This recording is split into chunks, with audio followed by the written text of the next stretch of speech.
For a large part of my life, I grew up alone. Now, I don't mean that I was physically by myself. You know, I come from a big family. I have 3 sisters and 2 brothers. So including my parents, that's 8 of us. And on top of that, I can get along with just about anyone, right? So I've always had friends. So it kind of goes without saying that there was always somebody around me.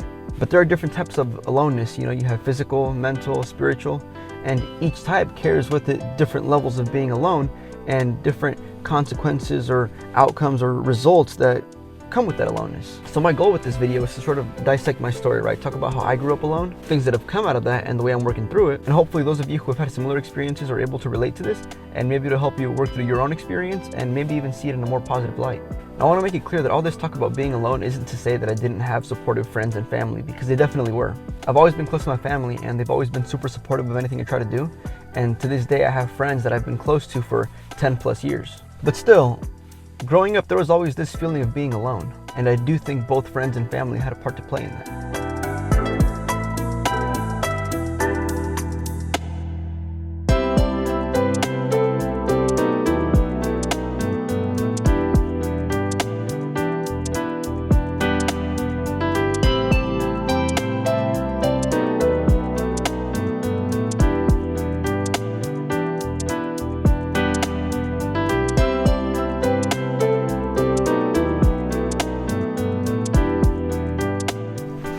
You know, as I said, I grew up in a large family, and I'm a middle child, so maybe I'm just stereotypically predisposed to feeling ignored. But I'd be willing to bet that a lot of my siblings actually feel the same. The reason for that is because when you come from a large family, it's physically impossible for parents to give each kid the attention they need. I mean, don't get me wrong, you can try and you can do a pretty good job at it, but it's something that's very difficult to do. I think my parents did a great job, and still, here I am making this video. But it's not just parents either, right? I mean, even sibling relationships are affected with something like this because, I mean, for example, my oldest brother is 15 years older than my youngest brother. And so with these age gaps, what ends up happening is that different siblings form special bonds with each other, and they end up being close to that sibling for a long time, but the other ones end up just not having super tight-knit relationships. It's kind of funny because being a middle child, personally, I feel like I have a closer relationship to all of my siblings than each other individual sibling has with everyone else. Does that make sense? Now, with that being said, while there were issues, I love coming from a large family. My siblings are great, and I have a million stories that I could tell about each one of them. So truthfully, I wouldn't trade it for the world. Now, on the friends front, again, as I mentioned, growing up, I had a ton of friends. They weren't all close, but for whatever reason, I got along with everyone. Everyone liked me, so I just had a lot of friends. Now, this is not to make it sound like I have some type of superiority complex, but I learned early on that I had some very different goals than the rest of my friends. Now, I come from a small town, and small towns have this weird way of killing people's dreams. Opportunities are already limited as is, so people grow up with this idea that huge success is impossible.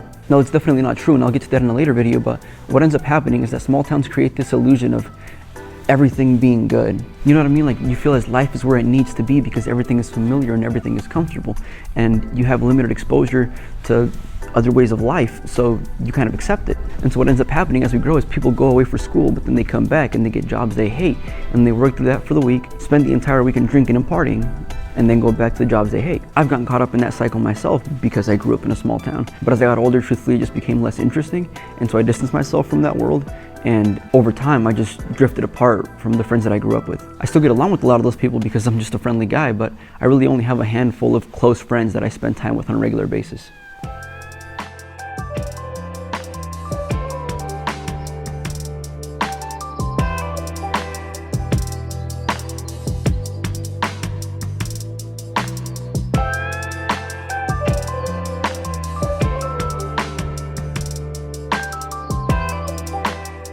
Of course, as I got older, all of these things and these feelings of aloneness had an effect on me.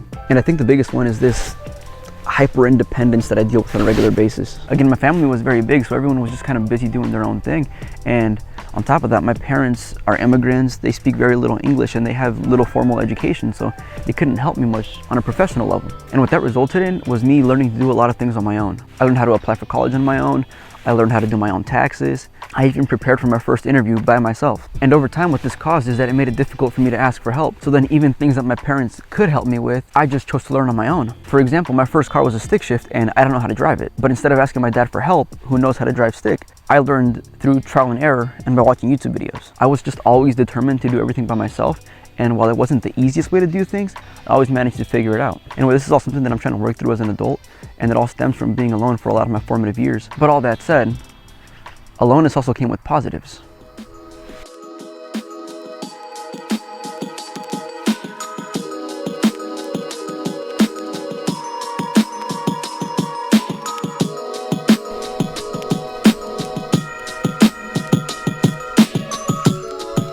All right, y'all, it's getting kind of cold out, so I think I'm gonna wrap it up in here. But the first positive thing that I would say came out of this was that I'm independent. Edgar, you just said that was a bad thing. Yeah, and now I'm saying it's a good thing. It's my video, it's my experience. I'll describe it how I want. But on a serious note though, growing up alone really did teach me that I can do anything I set my mind to. Doesn't matter how difficult it is, doesn't matter how complicated, I can figure it out. Now, as I've already said, doing things by yourself is not always the easiest route. There are people out there who have more experience than you and can teach you a better way to do things, and I understand that. But trust me when I tell you that truly believing that you can achieve whatever you set your mind to is such a liberating feeling. Aloneness also gave me a lot of time to think, time to dissect myself and figure out what makes me, me. I had a chance to assess my life, my goals, my dreams, figure out what I wanted to do and what I didn't want to do in life, and just have a general understanding of where I want to go and who I want to become. And I really do think I have a good understanding of this for myself. I understand who I am, I understand my desires, and I understand what drives me. I don't yet know how I'm going to achieve my goals, but YouTube is kind of the first step to figuring it out. Now, throughout this video, I've been using this word aloneness, and I did it on purpose because I wanted to avoid the word lonely. Loneliness implies sadness or a longing for companionship or social connection, and I never felt that. By the way, aloneness is a word. I looked it up. Anyway, I never felt like I was missing out on something or like I needed other people in my life to help me with my struggles. Would it or could it have been beneficial? Yeah, I'm sure it would have, but it was never something that I felt I needed. I was able to embrace my aloneness and use it for my own advantage. Were there negative effects that came along with that? Yeah, but I would say that what I gained far outweighs what I lost. I mean, I learned a ton about myself and who I am, and I gained this unwavering belief in myself.